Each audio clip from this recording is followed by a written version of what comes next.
കുറച്ച് ഉണക്ക ചെമ്മീൻ കിട്ടിയിട്ടുണ്ട്. അപ്പോൾ ഇത് വെച്ചിട്ട് നമുക്കൊരു കുഞ്ഞ് റോസ്റ്റ് ആക്കിയാലോ. എന്നിട്ട് അതിന് വേണ്ടി കുറച്ച് ചെമ്മീനും കുറച്ച് ഉള്ളിയും എടുക്കാം കേട്ടോ നമുക്ക്. പിന്നെ ഈ ചെമ്മീൻ ഞാൻ കഴുകിയതാണേ, കാണിക്കാൻ വിട്ടുപോയതാണ്. അതിനകത്തോട്ട് മുളക് പൊടിയും മഞ്ഞൾപ്പൊടിയും ഉപ്പും ചേർത്തിട്ട് ഒന്ന് മിക്സ് ആക്കി കൊടുക്കാം നല്ല അടിപൊളിയായിട്ട്.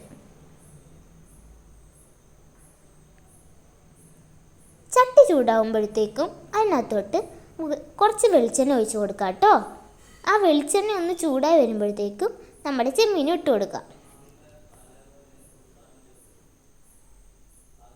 ചെമ്മീനൊക്കെ നല്ലപോലെ സ്പ്രെഡാക്കി കൊടുത്തിട്ട് അതൊന്ന് നല്ല അടിപൊളി ഫ്രൈ ആയി വരാൻ വെയിറ്റ് ചെയ്യണേ.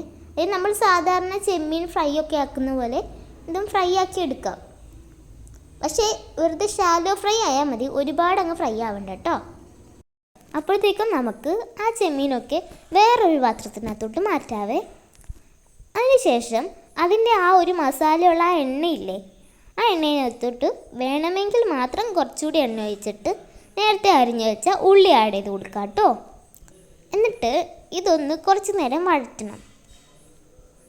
നല്ല പരിവമായി കഴിയുമ്പോഴത്തേക്കും നമ്മൾ നേരത്തെ ഫ്രൈ ചെയ്ത് വെച്ച ചെമ്മീൻ അതിനകത്തോട്ട് ചേർത്ത് കൊടുക്കാമേ. എന്നിട്ട് ഇതാ മിക്സ് ആക്കാം. അവസാനം കുറച്ച് വേപ്പിലയും കൂടി ഇട്ട് കൊടുക്കാവേ. കഴിഞ്ഞു, സംഭവം കഴിഞ്ഞില്ല പോവല്ലേ.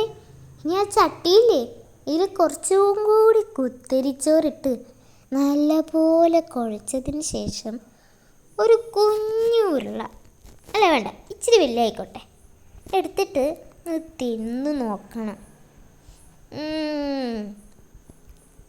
എന്തു ടേസ്റ്റാണെന്നറിയോ. അപ്പോൾ നിങ്ങളെല്ലാവരും ഇത് പോയി ട്രൈ ചെയ്ത് നോക്കണം കേട്ടോ.